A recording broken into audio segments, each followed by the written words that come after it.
Chapter 4 Return Revolution. It all began, as you know, with the Declaration of Independence. The Americans stated their case, both as to the disabilities put upon them by the British Crown and as to the kind of government they considered it fitting for men to live under. The indictment was rejected and the issue was joined in battle. The god of war decided in favor of the Americans in so far as removing the grievous rule was concerned, but in the establishment of a government of their liking, the victors were on their own. Nobody could help them. Even history could not make a suggestion, for never had there been a political establishment constructed or operating on principles laid down in the Declaration. These principles, moreover, were quite metaphysical, completely outside the realm of experience. There were, 1, that all men were created equal, and 2, that all men are endowed with inalienable rights. When you come down to it, the two metaphysical concepts are really one, for the postulate of equality did not apply to human capacities or attributes which are quite unequal and far beyond the scope of government, but to the enjoyment of rights or prerogatives. In that respect, they maintained all men must be considered on a par. This was a brand new base for government. In all political science hitherto known, it had been an axiom that rights were privileges handed down to subjects by the sovereign power. Hence, there was nothing positive about them. A new king or a new parliament could abrogate existing rights or extend them to other groups or establish new favorites. The Americans, however, insisted that in the nature of things all rights inhere in the individual by virtue of his existence, and that he instituted government for the sole purpose of preventing one citizen from violating the rights of another. Sovereign power, they said, resides in the individual. The government is only an agency of his will.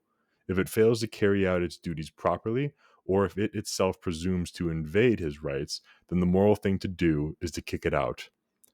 But government is not an abstraction. It consists of people, and the inclination of all people is to improve upon their circumstances with whatever skills or capacities they possess, and by whatever opportunities they meet up with. The power placed in the hands of this agency to enforce the observance of an equality of rights is in itself a temptation from which only the saintly are derived. The founding fathers were therefore confronted with a difficult contradiction. Men being what they are, a government is necessary, and government being what it is, men must be safeguarded. Men must be safeguarded against it. The recipe was the Constitution. Whether or not the ensuing government would materialize the metaphysics of the Declaration, the Constitution was, at any rate, a definite pattern, and when it was ratified and put into operation, it became the end product of the Revolution. To be sure, the Constitution cut corners around the doctrine of natural rights. We must remember that it was, after all, a political instrument, concocted by men. Only in its preamble can such an instrument serve the moralities. Its working parts must be geared to the interests of the dominating groups in society, and hence it must be a compromise. To effect the compromise, the moralities must be watered down. The Constitution was no exception. The assumed equality of rights was distinctly out of line with the profitable slave trade. Owners of large estates wondered how it might affect their business. Merchants and manufacturers deemed it dangerous to their preferred position. The Constitution was therefore so framed that the doctrine could not be employed to disrupt the status. There were many Americans who contended that the profit of the Revolution was liquidated by the Constitution, and at their insistence a Bill of Rights was included. The Founding Fathers forged well. Putting aside what it might have been, the Constitution did pay homage to the doctrine of natural rights. It did so by the simple expedient of putting restraints and limitations on the powers of government. We learn from their published statements that the intent of the Founding Fathers was to prevent the despised Democrats, quote unquote, should they come into power, from using it for spoliation. They were quite forthright about it, and not a little could be said in favor for their thesis. In recent years, the mob, quote unquote, they feared has indeed come into power, and the result seems to support the contention of Madison, Adams, and Hamilton. But regardless of their argument and regardless of their intent, the constitutional shackles did in fact, though perhaps inadvertently, protect the people in the enjoyment of their cherished rights. From this we learn a little heeded lesson in social science, namely, that the real struggle that disturbs the enjoyment of life is not between economic classes, but between society as a whole and the political power which imposes itself on society. The class struggle theory is a blind alley. True, people of like economic interests will gang up for the purpose of taking advantage of others, but within these classes, there is as much rivalry as there is between the classes. When, however, you examine the advantage which one class obtains over another, you find that the basis of it is political power. It is impossible for one person to exploit another, for one class to exploit another, without the aid of law and force to back up the law. Examine any monopoly, and you will find it resting on the state. So that the economic and social injustices we complain of are not due to economic inequalities, but to the political means that bring about these inequalities. If peace is to be brought into the social order, it is not by accentuating a class struggle, but by restraining the basic cause of it, that is, the political power. To bring about a condition of equal rights, which is a condition of justice, the hands of the politician must be so tied that he cannot extend his activities beyond the simple duty of protecting life and property, his only competence. To the extent, then, that the Founding Fathers delimited the powers of the new government by the system of checks and balances, to that extent did they render inestimable social service, and to that extent did they ensure the victory of the Revolution. Next section is titled The Three Immunities. For about a century and a half, the American citizen enjoyed, in the main, three immunities against the state: in respect to his property, in respect to his person, in respect to his thought and expression. Pressure upon them was constant, for in the pursuit of power the state is relentless, but the dikes of the Constitution held firm, and so did the immunities. Only within our time did the state effect a vital breach in the Constitution, and in short order the American, no matter what his classification, was reduced to the status of subject, as he was before 1776. His citizenship shriveled up when the 16th Amendment replaced the Declaration of Independence. The income tax completely destroys the immunity of property. It flatly declares a prior right of the state to all things produced. What it permits the individual to retain is concession to expediency, not by any means a right, for the state retains the liberty to set rates and to fix exemptions from year to year at its convenience. Thus, the sacred right of private property, is violated, and the fact that it is done pro forma makes the violation no less real than when it is done arbitrarily by an autocrat. The blanks we so dutifully fill out simply accentuate our degradation to subject status.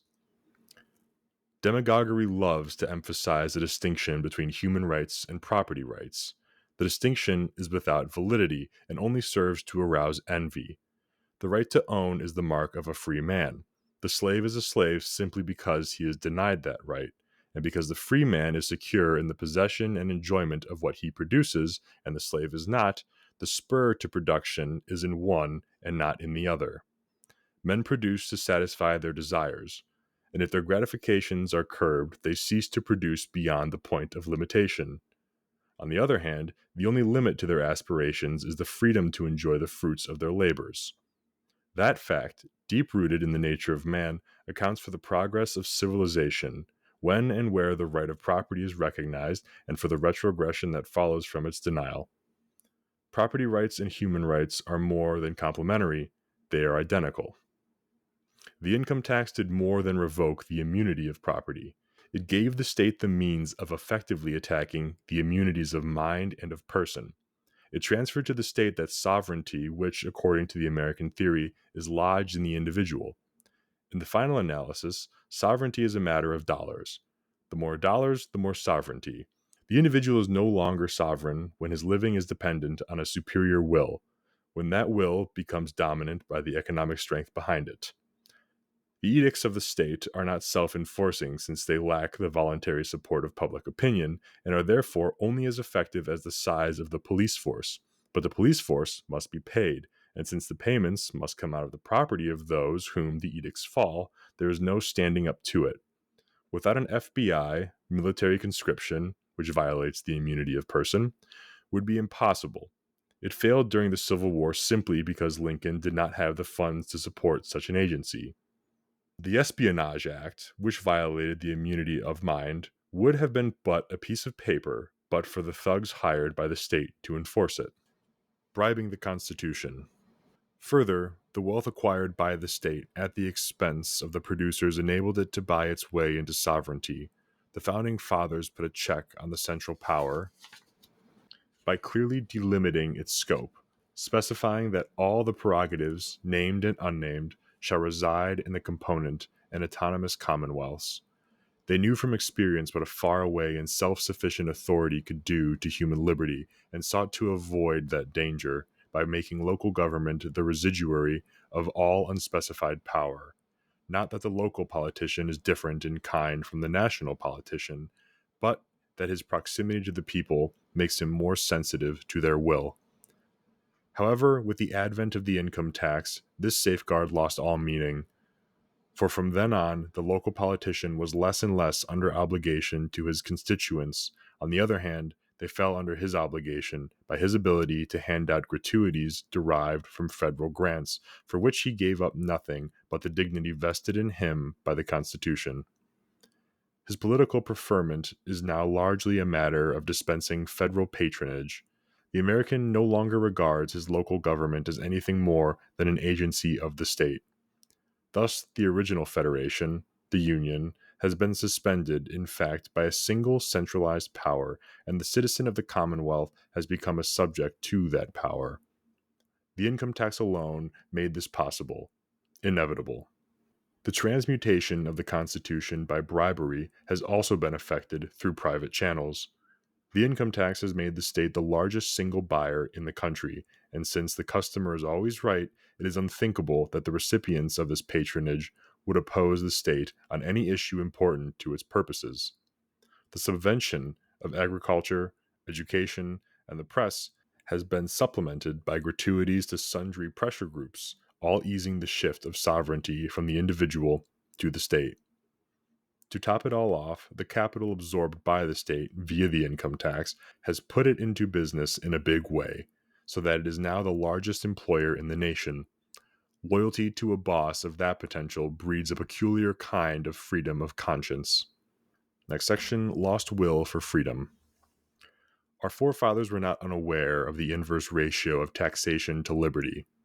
Their experience of the British Crown was still fresh when the Founding Fathers came up with the Constitution, and they scrutinized its taxing provisions most carefully. About the only fiscal power generally conceded to the federal authority was a levy on imports. Hamilton knew this would hardly yield enough to support the establishment, contemplated and pleaded with great acumen for the right to levy internal excise taxes. His argument prevailed, but only because, as he pointed out, without this revenue, the government would be compelled to ask for the unthinkable, a land tax or an income tax. And until 1913, the federal establishment had to get along as best as it could with what it picked up from custom duties and a few excise taxes. Its sovereignty was thus contained. In 1913, the relationship between state and society was reversed. Areas which had heretofore been considered within the private domain, sacred ground, so to speak, were now invaded by the arrogant and enriched state, and within 30 years the individual was squeezed into a corner so small that even his soul lacked elbow room. His case was far worse than what it was in 1776. In exchange for an income tax, King George III would have conceded every point made against him by the colonists, and might have even done penance for past sins.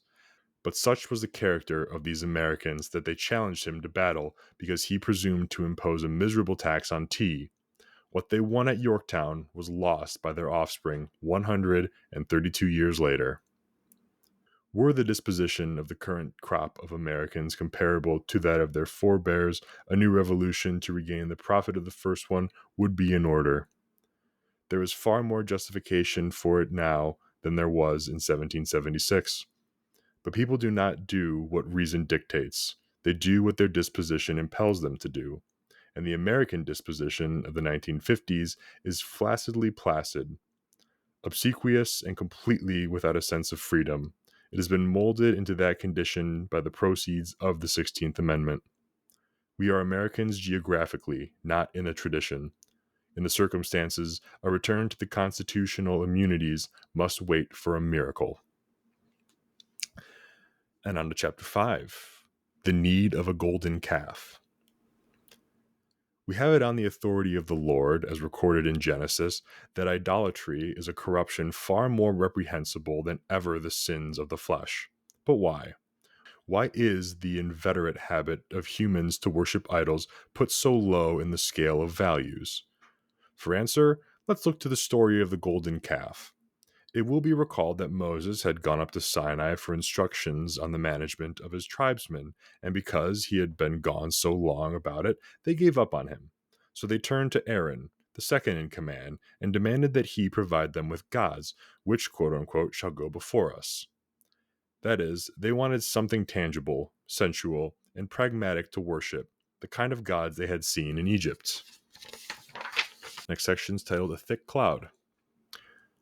Moses had given them Jehovah, maintaining that he was the one and only. But this Jehovah, despite the fact that he had done quite well by them in their escape from bondage, turned out to be only an idea. He was intangible, unapproachable, completely out of this world, and therefore difficult to comprehend. Even Moses saw him only as a thick cloud. When you get right down to it, Jehovah was an abstraction, and an abstraction is elusive. A graven image, like the dome on the Capitol in Washington, can be seen and appreciated, and the worship of it is satisfying. The most irritating thing about Jehovah was his insistence on principles. He would have no truck with expediency, was constantly bringing up long-run consequences, and scolded unmercifully when a fellow gave way to some momentary inclination of the flesh. He enjoyed you to keep your eyes off your neighbor's wife and property, gave you no peace when you indulged your appetite for homicide, perjury, or adultery. This was most annoying. Other people had gods quite amenable to amendment. One could not only see and talk to them, one could do business with them. If only their palms were properly greased with sacrifices, they could be depended upon to produce anything you wanted, even Social Security, and no questions asked. Jehovah, on the other hand, was uncompromising. He laid down his inflexible principles, and you had to go it on your own from there. The best he could offer you was an opportunity, the promised land, and if you didn't have sense enough to make use of that opportunity, you took the consequences. There was no way of getting around this intractable Jehovah. Like all the people who came before or after them, the Jews found these undemonstrable absolutes rather confining. They resented having their aspirations restricted by the natural order of things, their appetites delimited by industry and thrift. They wanted a handout, and on a golden platter. That's what gods are for, and if Jehovah could not or would not deliver on demand, they would set up reasonable gods. Hence, when Moses took an unconscionable time in getting back from Sinai, and they thought they were through with him and Jehovah for good and all, they went pragmatic.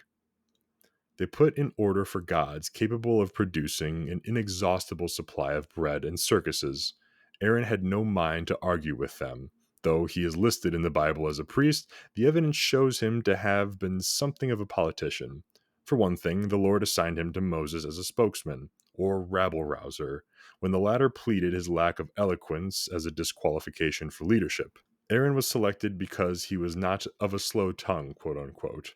Better proof of his political gift is the way he handled the clamor for the golden calf. He heeded the will of the mob, as a good leader should, and then he taxed them so that he can give them what they wanted. And it was a stiff tax in those days, quote unquote. Break off the golden earrings which are in the ears of your wives and of your sons and daughters, and bring them to me. Next section is political expediency for natural law. Having produced out of their substance the idol of their hearts, Aaron followed the political pattern by declaring a day of thanksgiving. Quote, tomorrow is a feast of the Lord. Notice he wasn't breaking the tradition by denying the Lord, but was insinuating divine sanction for the molten image, just as latter-day Aarons are wont to equate democracy with planning. And the people had bread and circuses, even as in the days of the Caesars and the New Deal. Everything was on a practical and immediate basis, with no thought of consequences. Principles were abolished. But were they? Moses had insisted that principles were oblivious of human dicta, that they scoffed at abolitionists and went on operating in their accustomed way. If people presumed to conduct their affairs without regard to principles, they would suffer the consequences. And so, the principles that Aaron arrogantly disregarded continued to plague the Jews. According to the record, Jehovah waxed wroth with these backsliders and determined to wipe out the lot of them. Though we are told that Moses, with a marvelous piece of special pleading, dissuaded the Lord from his fell purpose. The fact is that civil war broke out among the Jews, and, quote, there fell of the people that day about 3,000 men. In modern terminology, we would say that when you substitute political expediency for natural law, which is what idolatry amounts to, you are in for trouble. Civilization becomes decadent and declines. The Bible puts it more dramatically. Moses got real sore, broke up the tablets on which the principles were inscribed, and all hell broke loose. How long this condition continued is not clear, for the Bible is a bit careless about chronology.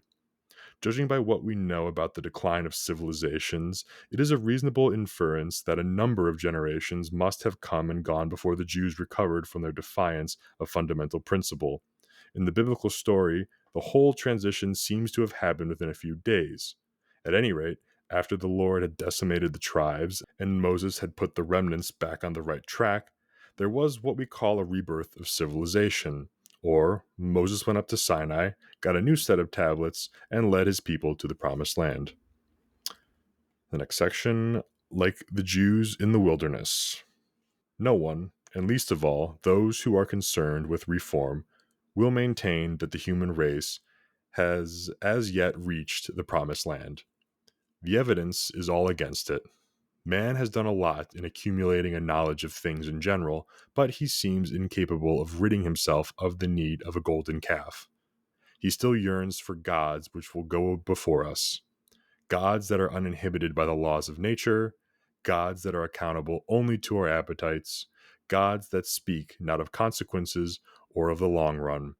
In that respect, we are like the Jews in the wilderness.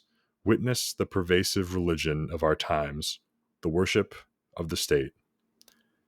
Is not the state an idol? Is it not like any graven image into which men have read supernatural powers and superhuman capacities? The state can feed us when we are hungry, heal us when we are ill. It can raise wages and lower prices, even at the same time. It can educate our children without costs. It can provide us against the contingencies of old age and amuse us when we are bored. It can give us electricity by passing laws and improve the game of baseball by regulation. What can't the state do for us if only we have faith in it? And we have faith. No creed in the history of the world ever captured the hearts and minds of men as has the modern creed of statism. Men may differ in their rituals. They may call themselves Americans, Englishmen, or Russians, New Dealers, Socialists, or Communists, but in their adherence to the doctrine of the omnipotence of the state, they are as one. It is the universal religion. There may be some who maintain the state is a false god, that it is powerless in the face of natural law, incapable of doing anything the individual cannot do for himself, and is in fact a hindrance to man in his effort towards self-improvement. But such dissidents from the norm are few indeed. From New York to Moscow to Peiping and all way stations between, men pay homage to the state. It is a universal passion, equal in intensity, but much larger in scope to the spirit of the Crusades. In the Muslim world, men turn toward Mecca at certain times of the day and pray to Allah according to prescribed rules. In America, all hands are constantly outstretched toward Washington, shamelessly demanding alms, subvention, and whatever else their hearts desire, accompanying their prayers with threats of retribution if their supplications are denied. The din of the litany of gimme is heard all over the land. Schoolteacher and banker, war veteran and labor union aristocrat, businessman and college president cry out in unison, "Thou who canst do all, do unto me more than thou dost unto others." The religion of statism is the next section of this chapter. And what is Washington but the shrine of the largest golden calf in the world? Here, men of all degree come to press their claims on the provider of all things good. Here dwell in splendor the high priests of the church, and those upon whom the graven image grins favorably, while those who have not yet attracted its attention fan their hopes. There is no other occupation in Washington than to propitiate the God of gods. Throughout the day, in its many tiered houses of worship, splendid in construction and air conditioned for comfort, high heeled cattlemen from Texas and high hatted tycoons from Wall Street vie with one another in obeisances and genuflections. And in the evening, worn out by their devotions, the worshippers foregather at cocktail parties to repair their energies for tomorrow's prayers. As for the substance of this religion of statism, the absolute upon which its theology is based, it is that political power can do anything. There is no limitation upon its scope, except a contrary and more potent political power. Of a certainty, say its theologians, there are no natural laws to hamstring the state. That is a well exploded myth of the Dark Ages. We have seen, they declare, how through the use of force every so-called immutable consequential relationship has been made mutable and inconsequential. All things are relative. There are no certainties, either in the nature of man or the nature of the world. In fact, there is no nature. Whatever men set their hearts on doing, that will be done, provided only that they put their collective powers to the job.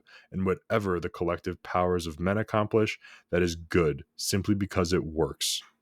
The religion of statism is thoroughly pragmatic. Sufficient unto the day is the accomplishment thereof. The state is the true God, its votaries maintain, because it is immortal. Men come and go. The state lives on. The priesthood who tend it may be Republicans or Democrats or whatnot. The state outlasts them all. It is self-sufficient because it is sovereign, omniscient because it has an intelligence superior to the combined intelligence of all men, beyond censure because its morality transcends that by which mere man lives. It is not a social contract, not the product of a body of laws which men make and unmake. It can say, as the God of the Bible said of himself, I am. Yet the state does not say that, or anything else, for it is in fact only a golden calf. We who worship the fiction endow it with superhuman gifts and capacities by merely demanding of it accomplishments that presuppose such gifts and capacities. It is good because we want it to be. Out of our fervency of our prayers comes the state. Were we to take the trouble to examine the product of our imagination, we would find the state to be only a body of men who, taking advantage of our weaknesses, make the best of it. They promise, because of our self-deception, we do not question their ability to make good, nor do we take notice of the contingent clause accompanying the promise, that we give them power over our pensions and our property. Because they are human, because they too are incapable of defying or circumventing the laws of nature, they cannot do for us what we cannot do for ourselves, and their promise is never fulfilled. But the power they have acquired is not relinquished. Thus, the state consists of a body of men who, by virtue of our need for a golden calf, acquire the power to compel us to do what we do not want to do. In the present circumstances, seeing how far we have gone in the worship of the state, we are probably in for a smash-up similar to that which befell the Jews when they asked Aaron for gods which shall go before us. We could use a Moses to put us back on track of first principles. And that is the end of chapter 5. And I'm going to keep on reading.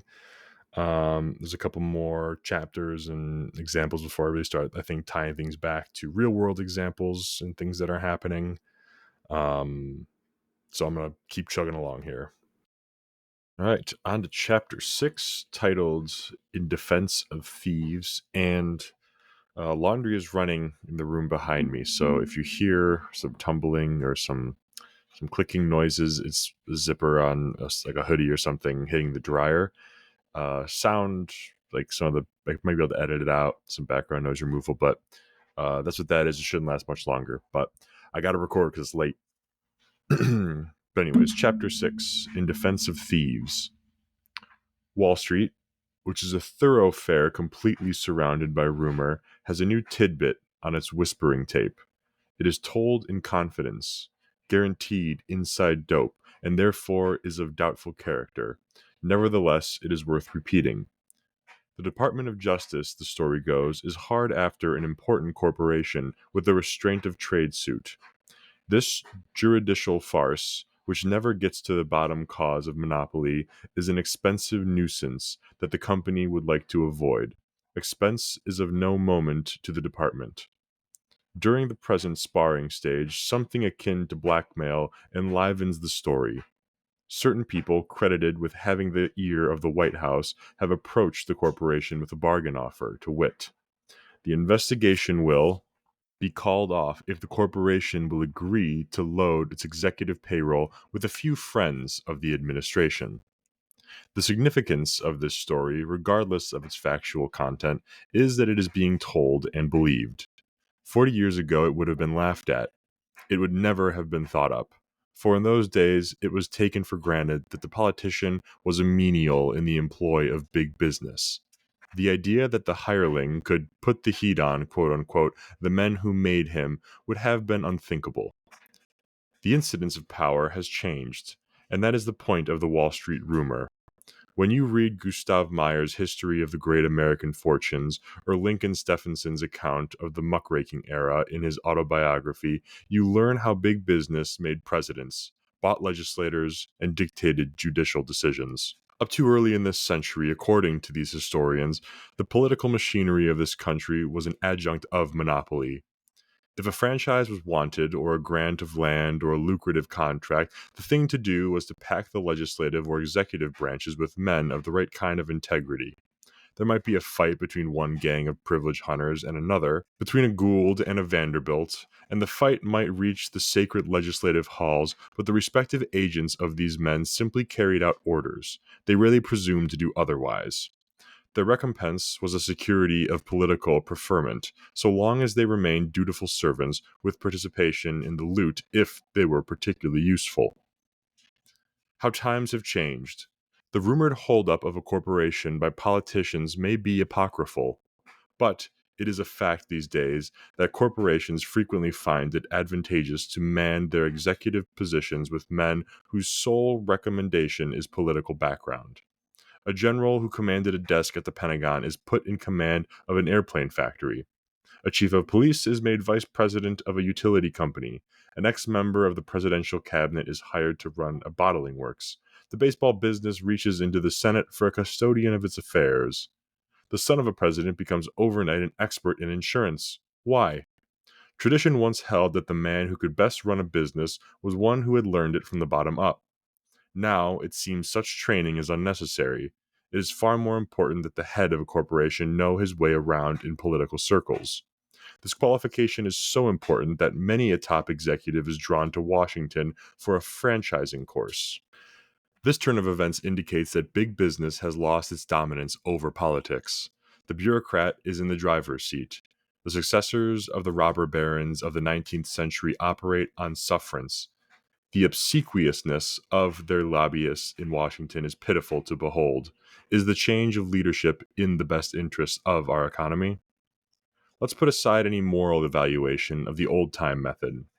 We can concede that the egregious railroad land grants amounted to thievery. The right of the people to the use of this land was abrogated without any warrant in ethics, and the operations of the Hills and the Harrimans in cahoots with servile legislators were little more than a confidence game. Nevertheless, it cannot be denied that these men did build railroads. Their motive was profit, to be sure, even though they prated about building an American empire. But production has to precede profit. They had to provide a transportation service. What they got from their elected servants was an exclusive privilege enabling them to wangle a monopoly profit out of the users of the railroads more than they could have got out of competitive business. Furthermore, the miles and miles of land handed to them were useless until exploited. Purely for their own selfish interests, the railroad barons induced farmers and artisans to settle on their ill-gotten lands. Commercial and industrial centers sprang up on the sites they had acquired from the people's representatives, quote unquote, and through sales and rentals their fortunes prospered. They encouraged production, for only in that way could they cash in. The Weyerhausers had to cut, transport, and sell the lumber from the lands they had slyly come by, or all would have been in vain. The lumber would surely have been put to good use if these lords of the forest had not managed themselves into titles. People use the gifts of nature not because they are owned, but because they are necessary to the satisfaction of human desires. But that is beside the point. The barons could not have cashed in on their legally supported rackets unless they produced, or caused to have produced, the good things that are made of wood. And so the oil wells, the mines, the traction franchises, the choice city lots that the Astors and the Fields and the Trinity corporations got title to by legal through an unchristian means, in every cause ownership paid off through use. Since production is synonymous with life, or it is at least the measure of its material fullness, something can be said for the social usefulness of these antisocial monopolists. They worked society for all it was worth, but in doing so, they inadvertently contributed something to society. As for the public servants who served these robber barons, what else could they do? Despite the delusion of clean politics, quote unquote, the only use to which political power can be put is the creation of privilege. Theoretically, government can be good, quote unquote, but only if its functions are restricted to the protection of life and property. But to that purely negative occupation, rulers have never confined themselves, and there is some doubt that the ruled would be satisfied with that kind of government. In practice, the art of ruling settles down to the granting of economic privileges to a few, to the disadvantage of the many. The beneficiaries of these privileges are either the politicians themselves or their supporting patrons. Nothing can be done about eradicating this practice until you and I learn what privilege is and are willing to get along without it. Whether you and I are susceptible to that kind of education is a moot question. However, the realistic plunderers of the 19th century were cognizant of the limited capacity of the political person and kept him in his place, which was the back room of a saloon. The innate puppet was allowed to flatter his ego in a peroration from the tail of a torchlit wagon, and there he stopped. His training and his inclination being what it is, he never presumed to barge in on the management of the business he helped to create.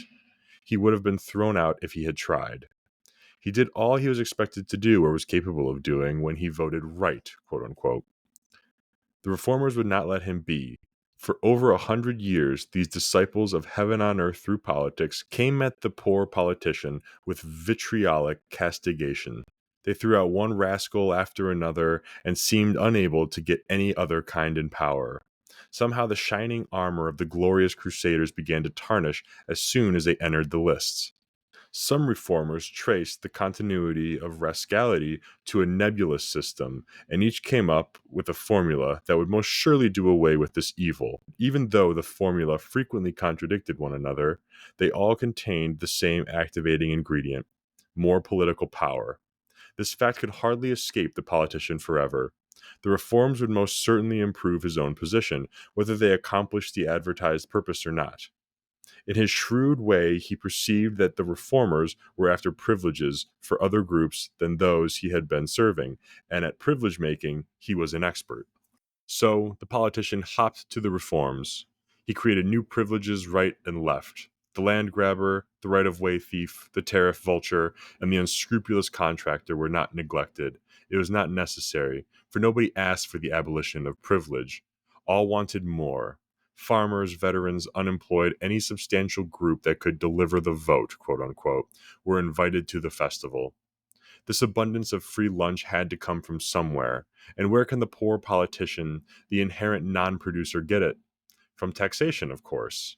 He gave and he taxed. The ward healer was transformed into a bureaucrat by reforms. We hear less and less about the system these days, and the enthusiasm for clean politics has given way to the worship of power. Liberality and the diffusion of privilege has raised the politician to the pinnacle of high priest, while the increase of taxation has made us more and more and more dependent upon his beneficence.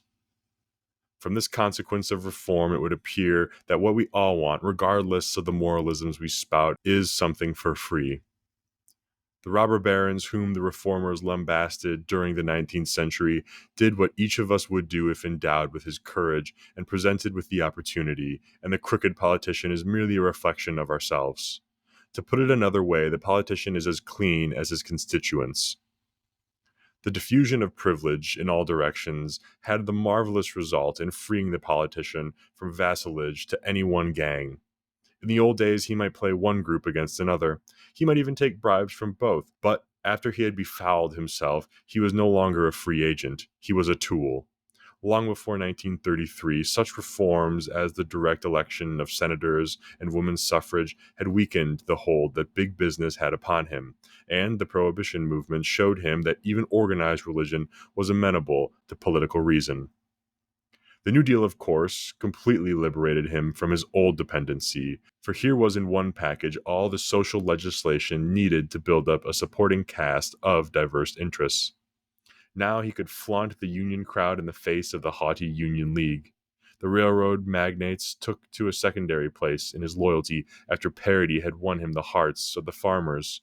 Reciprocal trade treaties put in his hand a weapon against arrogant protectionists. There was no economic royalist powerful enough to stand up to the powers of intervention he had acquired by reform. To be exact, the unshackling of the politician began in 1913 when the 16th Amendment handed him the economic key. After that, as exigencies permitted, he could buy the loyalty of the jobless with sustenance, or the support of entire sections by voting at gratuities supplied by other sections. The limitless income meant bigger contracts and more liberal subsidies with which to buy the adulation of industrialists, bankers, and housewives. Now he could be the bribe giver rather than the bribe taker. The income tax completely changed the character of the American politician. Whether or not the reforms made him clean, they certainly made the politician powerful. Every reform calls for a law, and every law contains an enforcement clause. If the law were self-enforcing, it would not have been necessary. Enforcement means a detail of police, which is the reality of political power. But the law cannot anticipate the scope of human imagination, nor contain human cupidity, and is not long before a loophole in the law is discovered by ingenuity. Then comes a new law to plug up the loophole, which invariably creates a new loophole, calling for another law, and all of the laws demand enforcement agencies. Thus, the practical result of all reforms is to inflate the importance of the politician, first as administrator of the law, and then as a guide through the confusion caused by the multiplicity of laws. In this scheme of things, he becomes indispensable to big business, big education, big unionism, big anything. Enterprise of any kind cannot manage without him, and his services, at an honorarium, not a bribe, are sought for. However, this clean quote unquote politician cannot bring to the marketplace a single good any more than his unwashed predecessor could. There's a widespread superstition that politics can, in some way and without any expenditure of effort on our part, feed, clothe, house, and enrich all of us. It is this superstition that spawns all reform movements.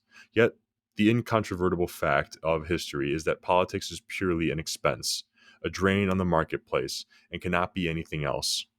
When we add up the results of all of the reforms that have come to fruition in this country, we see that the bottom figure comes to 1/3 of all you and I produce. It would be impossible for accountants to prove it, but casual observation suggests that the combined thievery of all the Morgans, Staffords, Fisks, etc., which includes the bribes they pay to politicians, never came to 50 billions per annum. What price reform? It has come to pass then that those who once danced to the fiddles of the empire builders now call the tunes. They wend their way into management of industries for which they have no other competence than their knowledge of the loopholes in the constrictive laws they help to enact. Their main qualification for executive position is their comradeship with those who administer the laws, and the only service they can render their employers is the complacence which this comradeship can secure. The current jargon gives them the nice title of public relations men. Since, however, they contribute nothing to the process of production, of adding to the abundance of the marketplace, the salaries of these political appendages to business must be put into a category of bribes. Just like bribes, their paychecks show up in the prices the public must pay for the products. or like the protection paid to racketeers. This dependence of industry on politics must continue. The politician will see to it by passing new laws, and the industrialist, looking only to immediate profits, will encourage his own extinction. So long as the 16th Amendment is in force, the industrialist must play a less and less important role. The next step, one needs hindsight rather than the gift of prophecy to foretell the demotion of the entrepreneur and the technician to still lower positions in the economy, and the ascendancy of the non-productive politician to top control. It happened in Germany and Italy. Well, if it must be, it must be, but one cannot put away a nostalgic throb for the old buccaneers. They were ruthless but bold, selfish in the grand manner, cunning gamblers who dealt from the bottom without blinking an eyelid, battlers who respected only the laws they made. And they were builders. True, they plundered what they built, but despite the capacity of their maws, they did leave a capital structure behind. The economy of America was a bit richer for their having lived. For all their stealing, they gave us something that politics is incapable of matching. Nor can one avoid the feeling of pity and disgust towards those who have taken over the throttle once held by these picturesque pirates. The new crop still think of themselves as captains of industry, but, like the top sergeant before his commanding officer, they eat humble pie in the presence of a politician. What a raucous laugh must shake the halls of the Valhalla where dwell the souls of the 19th century thieves as they watch the steady procession of tin cup bearing magnates from Wall Street to Washington. In their day, the parade marched the other way. When, as now seems inevitable, the American soul will have been well inured to the coming serfdom, it is more than likely that the old gang will provide the material for a new romantic saga. The evil they wrought will have been interred with the muckrakers who exposed them, while the story of their daring self-assertion will serve as a vicarious fillip for the groveling American of tomorrow. They will replace in our storybooks the sword-sticking illiterates of the glamorous 18th century and the unbathed gun-toters of our Wild West. The generation in the offing will sublimate their repressions in the tales of these American scoundrels. Hollywood might look to prospect now. And such is the end of chapter 6. This comparison, or I guess contraction rather, of the politician to a thief or a robber baron isn't the first time that's been used or referenced or said in Lysander Spooner's No Treason. He literally quite says highwaymen are more honorable than the politician, than the state, in that, they're robbing you because they need to feed themselves and their family, or they're just greedy. The politician will lie to you and, tell you it's for the good of society, it's for your best interest, while stabbing you in the back. I think I highlighted a few lines here, but my favorite one was sort of towards the middle of it, where he's talking about political power. In which she says, the only use to which political power can be put is the creation of privilege, as he's making his point about, all the inequalities for the most part in society, at least when it comes to like monopolies or large corporations taking advantage of consumers. It's all driven by political power. He goes on to say, theoretically, government can be good, but only if its functions are restrained to protection of life and property. But to that purely negative occupation, rulers have never confined themselves, and there is some doubt the ruled would be satisfied with that kind of government. In practice, the art of ruling settles down to the granting of economic privileges to a few, to the disadvantages of the many. The beneficiaries of these privileges are either the politicians themselves or our supporting patrons. Nothing can be done about eradicating this practice until you and I learn what privilege is and are willing to get along without it. Whether you and I are susceptible to that kind of education is a moot question. So yeah, it's sort of understanding and coming to terms with like, your political party, no different than the other one at the end of the day, but also your political party contributes to this sort of dichotomy of, creating privilege for one group, i.e. someone's voter base, while disadvantaging the other one. And once you sort of realize that you are voting to really get like privilege, and I think privilege even generous now, because I don't even think the politicians are generous enough to give you any sort of conceived privilege. You're just battling for egos now. Once you sort of come to terms with that, I think you come to terms with like the dynamic of government and the fact that their use of political power is well outside the scope of the only positive use case that their negative job could possibly fulfill. But anyways, moving on to the next chapter, chapter 7, an open letter to Joe, and in brackets I put Stalin because, as you will learn, maybe or maybe not, this is a theoretical letter he writes to Mr. Joseph Stalin himself. Dear Joe, everybody is writing you letters. Don't let this annoy you, for with us Americans, writing letters to editors, congressmen, and other celebrities is only a national habit. It's in line with what we call democracy, if you will pardon the expression. Let me assure you that my presumption in addressing you stems from a sincere concern for the success of your program. I'm not one of those who are bent on reforming you. Far from it. You are the perfect state. To even suggest improvement is supererogation. Crazy word.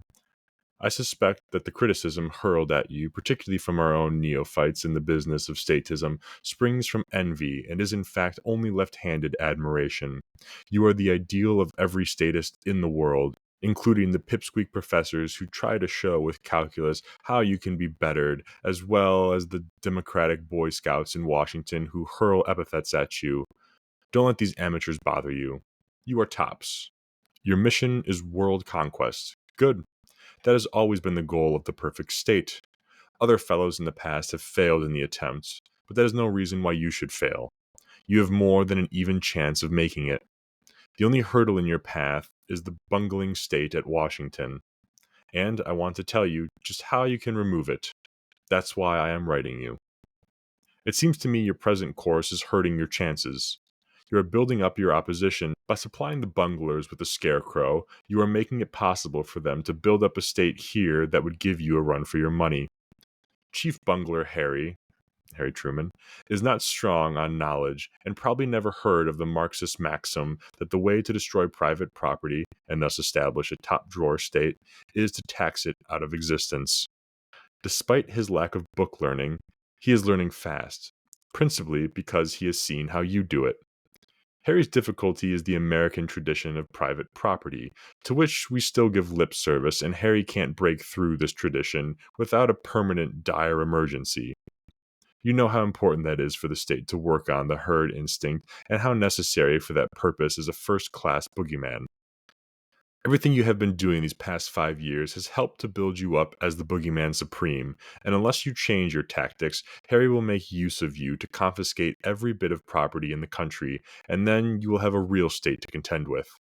I have no illusions about your predatory ambitions. You've got to have a war to stay in business, and a successful war with this country would suit you fine. Your native slaves are undoubtedly kicking up a fuss over their rations. A diversionary war might be correct in behavior or etiquette in the circumstances. And you are undoubtedly thinking about the confusion and the ineffectiveness of our defense measures and how much easier it would be for you to attack now and not wait until some sound program like that proposed by Herbert Hoover is put into effect. The aimless plans of Mr. Truman and Eisenhower might be more propitious for you. However, the question is this the proper time to get going on your war? I don't think so.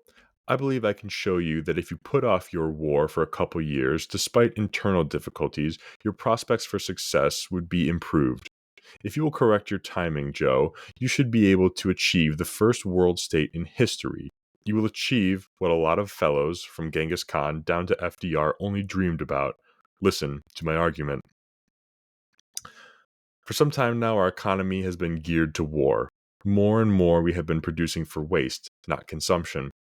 Every machine in the country is turning out something that, directly or indirectly, contributes to the stockpile of destruction, and every worker is engaged in providing fodder for the management of that stockpile. We still talk of business as if it were the process of the production of goods and services, of things people want.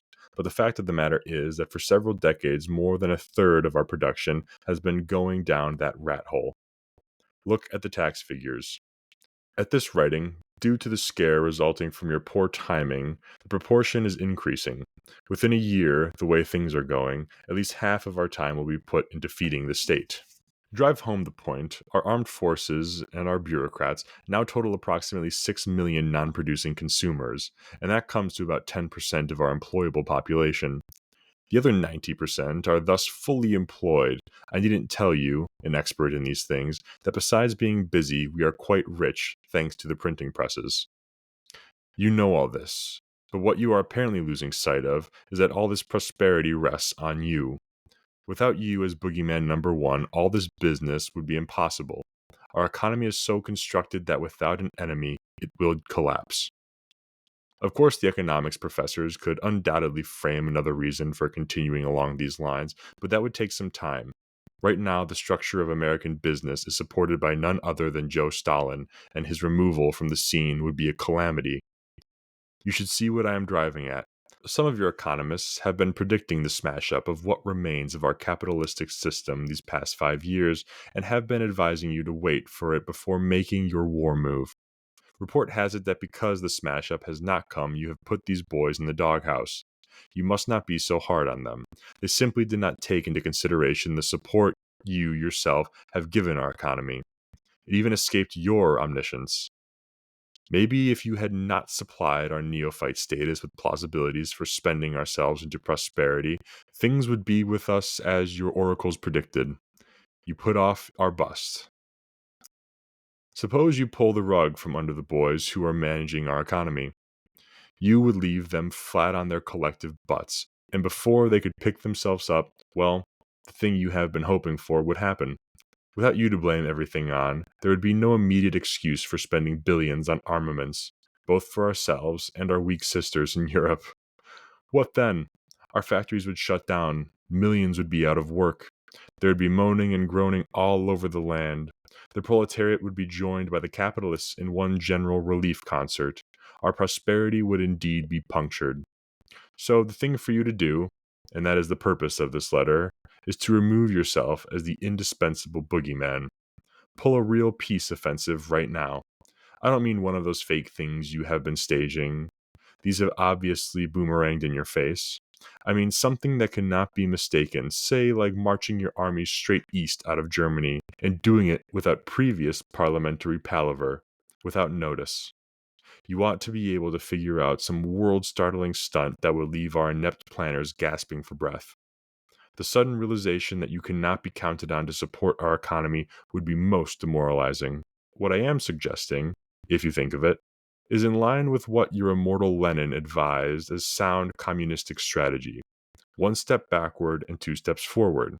After you have upset our economic apple cart by the move suggested and confusion is all over the country, you can then go ahead with your main purpose. For, as you know, Cass always brings on a demand for a messiah. Someone will surely pop up, whoever he is. He will be ideologically beholden to you, for there would be no better one to turn to. In fact, the logical candidate for the job would be one of the fellows you have planted in our bureaucracy or in our unions, somebody who has been worshipping you all these years. Permit me to nominate for the job somebody with a good old Anglo-Saxon name, maybe sporting a Phi Beta Kappa key, or you couldn't do better than to pick one of those ubiquitous Roosevelt clan members. There it is, Joe. Don't you realize now that an honest-to-goodness peace move right now is just what you need to get yourself a satellite across the Atlantic? Now go do it. Yours for the State Supreme, Frank. P.S. This advice is given gratuitously. If, however, you should think of it at any value and wish to recompense me, just put me wise about a week before you make your big move, and don't tell anybody else. I will notify my broker to place some short-selling orders, and believe me, I will make plenty. And about the time your armies start moving out of Germany, I will take a walk down to the corner of Wall and Broad Streets to see what happens.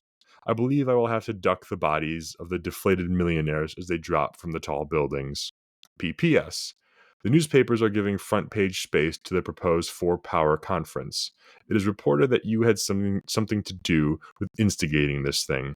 In that case, it may be that you anticipated my advice. Good. However, let me warn you to watch our Washington boys. They talk a lot about peace, but I suspect they would like to keep the war pot boiling. They don't want war, of course, but they certainly don't want peace. Real peace, either.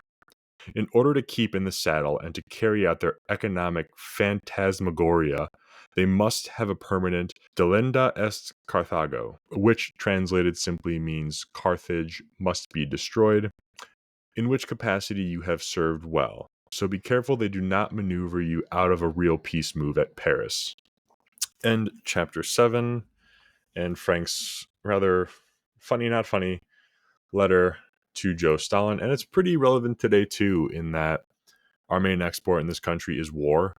Our entire economy seems to be propped up on war to the point that the anti-war president currently sitting in office seemed to be just flirting with the idea of going to war with Venezuela to force regime change for no reason.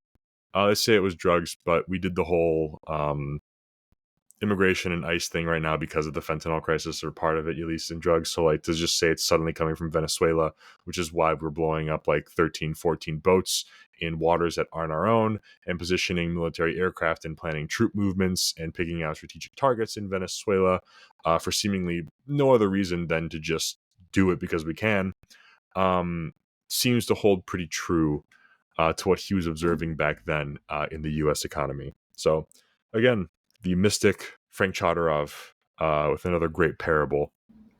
Chapter 8. Let's teach communism. This is a defense of our universities. As they open their doors for another year of business, they labor under a widespread suspicion of teaching communism. The suspicion is unsupported by fact. It is pure witchcraft. There is reason to believe that some in the faculties advocate communism, but none teach it. The distinction is important. To illustrate the point, in the field of religion, there are many who are intellectually incapable of comprehending Christianity, and therefore of teaching it, but who are quite adept at advocating or preaching it. So, with communism, it is a pattern of ideas following from basic assumptions, and unless one has made a critical examination of these assumptions, one is incapable of evaluating the superimposed ideas. Our colleges are debarred from examining the basic assumptions of communism because, as I will attempt to show, these basic assumptions are part and parcel of what is called capitalism, the going order, and it would hardly do to bring this fact to light. If it is the business of universities to expose students to ideas, they are not doing the job properly if they neglect to include in their curricula a course in communism, simply because as a system of thought, a philosophy, communism is in the ascendancy these days. A graduate ought to be thoroughly at home with the ideas he has to live with. He ought to understand the basic postulates of his ideological environment. It might be difficult to dig up professors able to brush aside the seductive phrases of communism so as to get to its roots, seeing how the subject is beclouded with war hysteria, and expedience might tell against the introduction of such a course of study. This is regrettable, for, lacking the opportunity to investigate communism, the students will come away from their education with the popular notion that it is indigenous to an enemy nation or an inferior people. To illustrate the kind of course I have in mind, this is not an application for a job, perish the thought, I present herewith a few examples of communist theory that are equally the marrow of current true Americanism, quote unquote. At random, we will begin with the conception of wages. It is an axiom of communism that wages are a fraction of production given to the workers by those who own the means of production. Boiled down to its essence, the idea can be expressed in three words: capital pays wages. But is that so in fact? If we define capital as the tools of production, this conception of wages becomes silly, for an inanimate object is incapable of paying anything. If, as the communists do, we include in the definition the owners of capital, we are faced with another reductio ad absurdum. Competition between these machine owners for their services of machine users automatically fixes the level of wages. Capitalists are without the means of affecting the ups and downs of that level. The capitalist, of course, speaks of the wages he pays, but he is quick to point out that the wages do not come out of his capital, but are derived from the sale of his products. If the market does not absorb the output of his plant, he ceases to be a payer of wages. This means that the envelopes he hands out to his employees are filled by the consumers. and these are, in large part, the workers themselves. Thus, the employer of labor is labor, and the wage earner is the wage payer. It follows that the general level of wages is determined by the general level of production, leaving out for the moment any purloining, and neither capital nor capitalist have any part in fixing it. It follows also that political power can in no way affect an increase in wages, nor can capital by itself do so. Wages can go up only as a result of increased production, due to an increase in population or improvement in the skill and industry of the current population.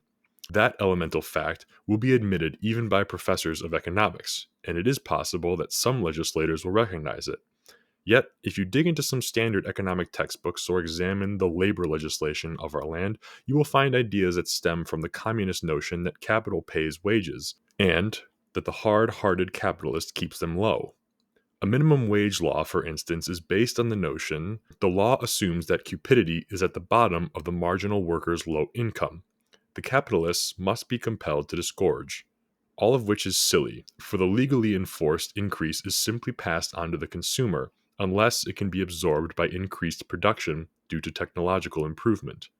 Yet, in the course I suggest, it would have to be pointed out that minimum wage laws, that all legislation dealing with labor-employer relations, are concessions to the communist conception of wages. Our immigration restriction laws pay homage to this idea, for these laws, translated into economics, simply say that there are just so many jobs that capitalists have at their disposal, that any increase in the working population will lower the wage level by simple division. The idea that the immigrant makes his own wages is rejected offhand. Birth control is likewise advocated as a means of raising the wage level, and Malthusianism borrows all its economics from communism. And if you go to the bottom of our social welfare enthusiasm, you will find the capital culprit notion. Space does not permit an examination of all the facets of current thought traceable to its basic bit of communism, but it is evident that the proposed course could do quite a good job on it. This brings us to the communist indictment of private capital.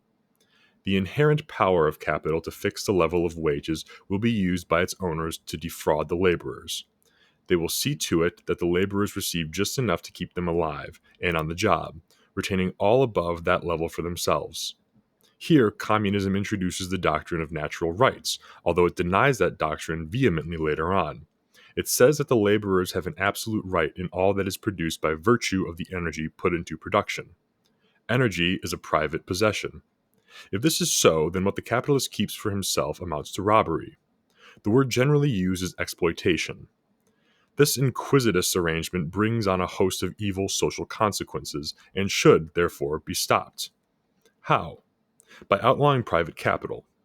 Everything that is produced should belong to the community as a whole, which, by the way, is a flat denial of the original right that the laborer to his product, and the state, acting for the community, must be made sole owner and operator of all capital. The state, particularly when manned by communists, will have no interest in exploitation and will pay wages in full. The holes in that indictment are many and serious, and we can leave it to our professor in communism to point them out. It would then be incumbent on him to also point out that capitalism, in practice, accepts the indictment in large chunks. A number of institutions have grown up under capitalism that are obviously concessions of the charge brought against it by communism.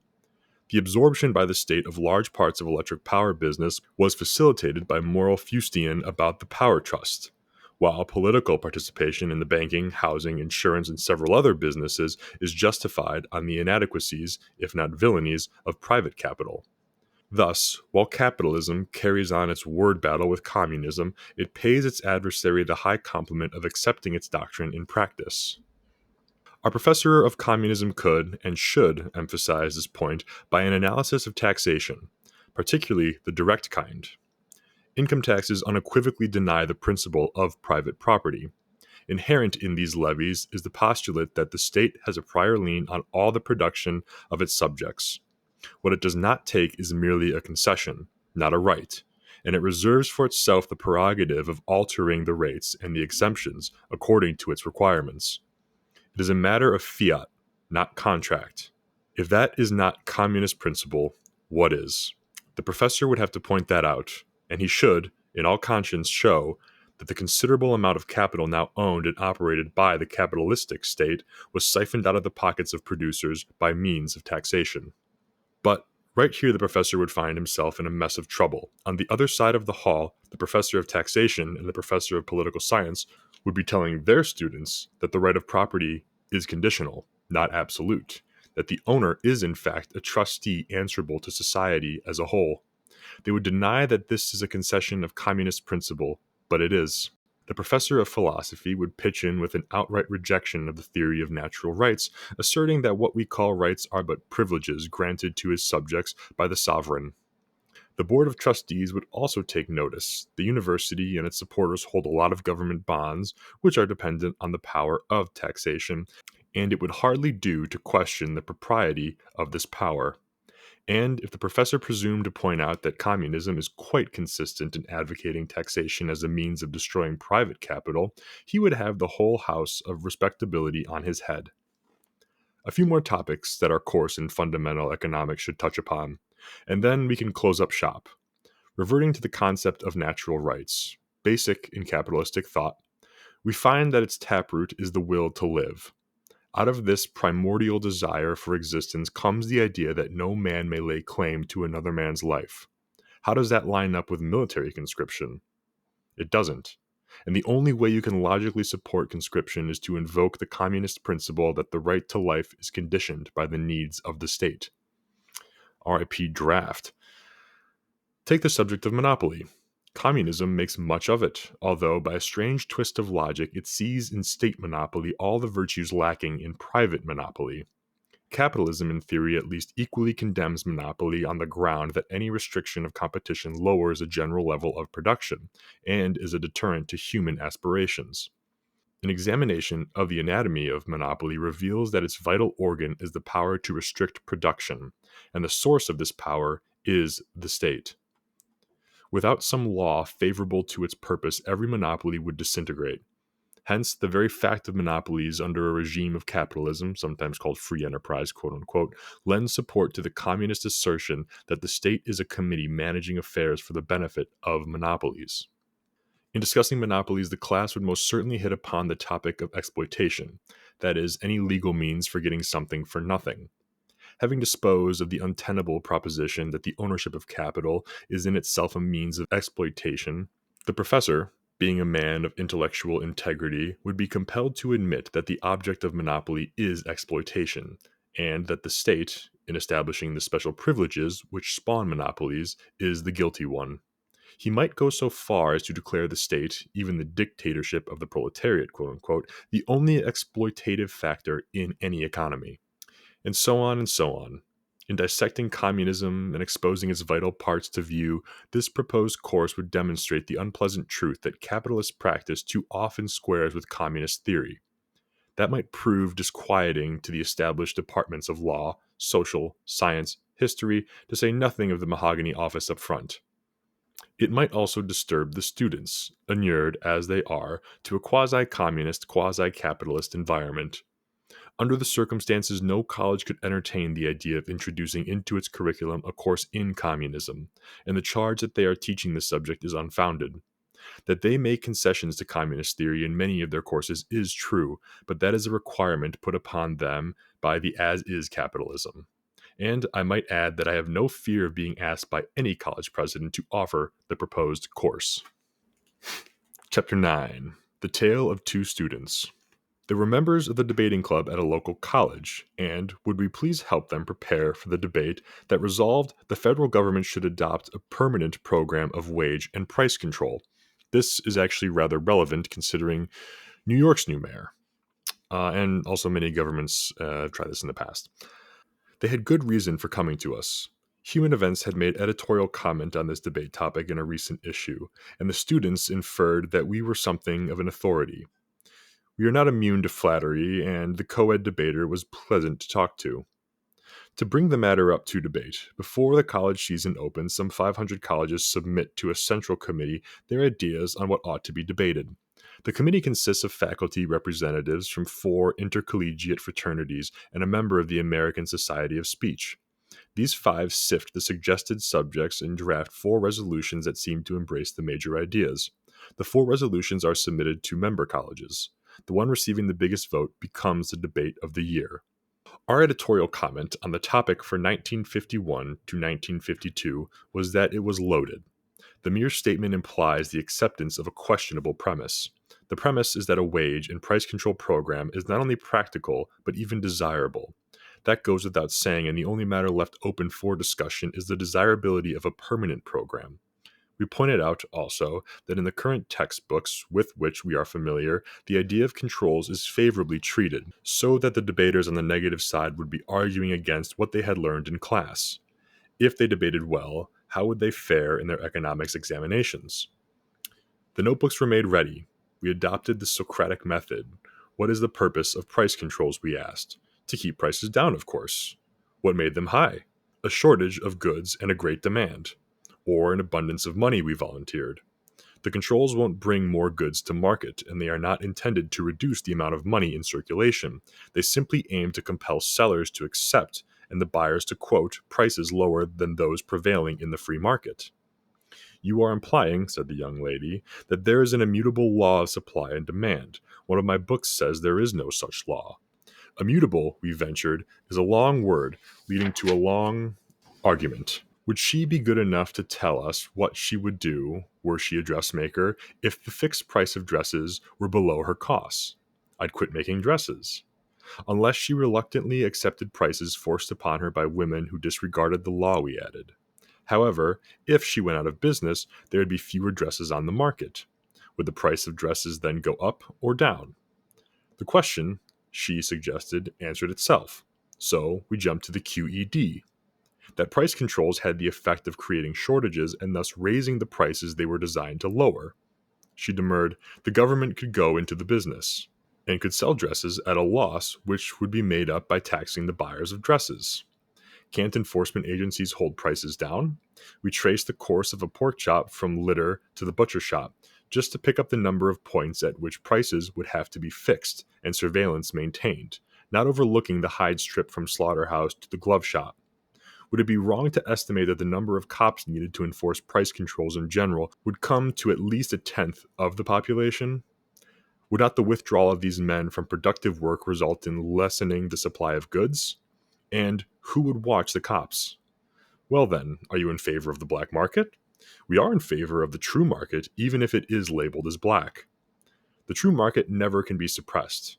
Even the ruthless Soviet commissars cannot do it. The students were surprised at this remark, so we related how, when the Russians reduced the value of the ruble several years ago, they gave as their reason the large fortunes that had been built up by profiteers, which was an admission that an illegal market had been in operation, patronized by law enforcement agents, of course. But Americans are law-abiding. Didn't the OPA hold down prices during the war? They were too young to remember, and their textbooks do not record the shenanigans under OPA, how butchers would be fresh out, quote-unquote, if you asked them to weigh the meat before your eyes, how the tails of men's shirts were cut short to meet the fixed prices, how you had to buy an accessory you didn't want at an outrageous price in order to get an automobile at the legal price. If wages are held in line, prices would automatically follow. Under wage controls, we explained, both employer and employee become criminals if one offers and the other accepts an increase in wages. During the war, to avoid putting everybody in jail, the War Labor Board hit on the device of upgrading jobs so as to make increases in pay legal. But applications for permission to increase were too numerous for the board to handle, and the employers, in desperation, resorted to under-the-counter wage boosts in order to hold their employees, so as to fill defense orders. You mean that neither price nor wages can be controlled? Yes, they can, in the army or in prison. Wait a minute, the co-ed interjected. I've got to take the affirmative side. I need arguments in favor of controls. That was a chore. How does one support what one holds to be a fallacy? Well, underlying every fallacy is a doctrine, and if you accept the doctrine, the fallacy seems to melt away. In this case, the doctrine is that political power can make the marketplace jump through a hoop. There are no laws of economics to hamper the strong arm of the state. We had to accept that position if we were to be of any help to the affirmative side. Sticking to the Socratic method, we asked, what is the advertised social purpose of controls? To distribute equitably, red flag, whatever is in short supply. like the father we suggested, who sees to it that none of his children gets more than the others. That is what we call egalitarianism. To argue the affirmative in this debate, we said you must accept egalitarianism as an ideal and a possibility. You must assume that the state has the right, the capacity, and the duty to allocate production and equalize consumption. Hold on, you're preaching socialism. Maybe statism, we volunteered, is a better word, but why get disturbed over a name? We don't dare mention socialism. The students don't like it, and neither does the faculty advisor. Then we remembered that in the textbooks, this controlled economy business is described as democratic, quote unquote. Socialism is not mentioned. Putting nomenclature aside, we pointed out that the affirmative in this debate must rest its case on the goal of abolishing inequalities in the distribution of wealth and the state's ability to do so. What about the rights of citizens? Pure fiction, we sneered. The only rights the citizens have are the privileges given to them on lend-lease by the state. You mean the worker does not have the right to sell his services to the highest bidder? Of course not. We must keep in mind that the good of society, as determined by the state, takes precedence over the good of the individual. After all, if the worker insists on feeding himself, how can the state take care of his interests? But surely a farmer has to put his back into a bushel of potatoes. Those potatoes belong to him, and he has a right to sell them whatever is offered. It was the young man who brought up the right of property, and we had to argue that that too is fiction. In his textbooks, we said, he would learn that in our highly integrated economy, the individual worker produces nothing. Society is the only producer. If society produces everything, the state has a first claim on everything, and is entirely within its rights when it confiscates property by taxation and distributes it for the general good. They were perturbed. This was a hard take. You mean to say that to support the affirmative in this debate, we have to take the position that the individual has no rights? That the state is supreme? That's your basic premise, we insisted. Once you admit that the individual has rights which the state must respect, the case for controls is lost. The students had come to us with prejudice. They were interested only in winning a debate, whichever side they took. But when the argument for controls was related to the underlying doctrine of statism, their sensibilities were aroused. The debate took on a new meaning.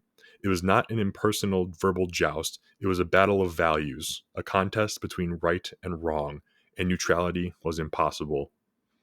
When they left, we felt that freedom is not a lost cause. It is rooted in the human soul. It cannot be eradicated by sophistry nor obfuscation by erudition.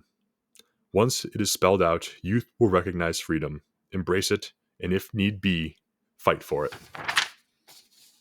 And that's the end of chapter 9. Some really great points in there. Especially, use this chapter, highlight it, bookmark it, take note of the time mark where it started, or go back and print out the PDF and bookmark it. Whenever you're verbally jousting with some shithead, arguing for more state controls or are pro whatever's happening or whatever's going to be tried in New York. I don't think anything's actually going to play out with Mamdani. He's trying this in the financial capital of the world, more or less, so I don't think it's really going to work out or at a meaningful scale to actually work as like evidence that it's useful by any means. But to go back, obviously it explains how price controls only disincentivize people to create or to sell, which then lowers the supply and then not artificially, but then truly jacks up the price again. So there really is no way to control price unless you just hire a million cops to watch the cops who watch cops who make sure that the price at every step of production or at the sale of an item or a service is controlled. And that only in an army or in a prison prices can be truly controlled, truly like state-owned environments where you are not free, you are actually considered property of the state in those environments. And so therefore, in order to accept or believe in the premise of price controls, you have to be property of the state or not a free person. But anyways, I thought it was very cool when he said, when the underlying every fallacy is a doctrine. And if you accept the doctrine, the fallacy seems to melt away. In this case, the doctrine is that political power can make the marketplace jump through a hoop. There are no laws of economics to hamper the strong arm of the state. And this sort of goes back to the Golden Calf chapter, where, if you just believe in this doctrine that the state can do everything, then there's really no other school of thought or sort of rule of logic or of the universe or of physics or of economics or whatever it may be that can get in your way of that belief. That's why dogma, not necessarily doctrine in this case, but it's close enough, I think, is so dangerous. And that's why I usually preach to sort of avoid people or things that use never or always or really big inflammatory sort of surefire, extreme words like that. Because things are really like that in the human realm. This is sort of an example of that. And then obviously at the end, when he's talking about how, originally the students came to them to help formulate their debate to win, to get a good mark, to, pass or to, just to win the debate. It really wasn't an emotional thing or a personal thing for them. But as you frame it and make it about natural rights and them having freedom and being valued as human beings with a soul, it takes on a whole new meaning. And that's why that's why I think we all get a little fiery in the comments, right? But even more so for me now than ever when I was a little shithead, a little statist shithead who still voted, who cared about red versus blue and dunking on the liberals and whatnot, you do it sort of like laughingly, and yeah, you do it with hate in your heart, and you do it with a fire and a passion. But now I find myself so much more, I guess, not enraged, but so much more emotional about it because I'm not just rooting for my side to win or for another side to fail. It feels like it is like a fight for freedom. It feels like it is a fight for natural rights. I don't care about a party. I don't care about anyone else or any other group of people other than myself in my community. And that's not a selfish thing, right? I land on the side of natural rights. I'm not seeking to exploit people. I'm not seeking to hurt other people. I'm seeking to live freely and to have other people live freely and share in the same, excuse me, the same rights and freedoms that we are supposed to be born with as human beings. And so when he said, freedom is not a lost cause, it is rooted in the human soul. It cannot be eradicated by sophistry nor obfuscation by erudition. Once it is spelled out, youth will recognize freedom, embrace it, and if need be, fight for it. And that's badass. Obviously, I highlighted that one. But such is the end of chapter 6. We got a few more chapters here. This may be the end of part 2 because I have how many chapters total here? That was chapter 9 that just finished. I have 9 more, actually. There's 18 chapters total. So this will I'm probably going to stick a pin in it here. And then we'll pick up part 3 next week. Hopefully you're enjoying this. This is one of my favorite things I've read. I think of all time, I think this has sort of jumped to number 1. I've had many books where I've learned plenty of things about the human body, the human brain, history, whatever it may be about. This one, just as a work of philosophy, this one like scratched that itch in my brain. Its relevancy to the things that are happening now obviously play into that. Also, there's a little bit of awe that's, I'm captured by because of how old it is. In his other work, the income tax, the root of all evil, which I've mentioned a million times, is the same thing. It did the exact same thing for me. That's a little more factual and definitely more technical into the breakdown of the income tax, as he's touched on it several times in here. This is more all-encompassing, I think, to society as a whole, and it attacks the problem of government and of statism and this mindset of collectivism that everyone's in. And it's shaped and changed a lot of the way that I think now. So hopefully you're enjoying it as much as I am. I know I stumble over my words. A lot of this English is, it's a lost art now. We speak in terms of stupid now. Obviously, he was much smarter. He used big words and wrote properly. I'm used to probably just absorbing and reading brain rot on my phone, not proper English from the 50s on printed paper. But nonetheless, I hope it's an enjoyable experience to listen to this. If it's not, I highly encourage you to read it for yourself. Again, there's never a moment where it just ceases to make me smile or that, just makes me just sort of chuckle to myself because of how relevant his analysis and his words are while looking at sort of the path we were on back then and seeing where we are now. So yeah. Oh, before wrapping up, I'll cut that out. Reminder: the site is still open. I did say this pre-order is going to stay open for a long time. I know it still says the October drop. It's going to go for at least another week or two into November. I want to make sure everyone has a chance to order things. There's going to be some products that stay on the shop as sort of permanent items that I want to continue to offer. But for on this initial run that I'm doing, I'm going to have to purchase these and ship them in sort of waves. So this is going to be like a wave here, making sure everyone gets the opportunity to do so and to also get the entries for the helmet that will be given away. There will still be a chance to get a free entry. I will post on the Instagram, so stay tuned for that. But please take advantage of the flags that are listed for sale right now. Those will not be permanently on the site. We only have 3 left, and those are the weaponized autism flags. And then, get your quarter zips, your shiesties, your shorts, and whatnot. Every $3 spent, I believe is what I said, will be an entry to win the new snow camo painted Crusader helmet with a Wilcox shroud to hold your night vision. And it works a really cool display or cool cosplaying or LARPing piece of kit. Thank you again for all of your support. Until next time, stay metal.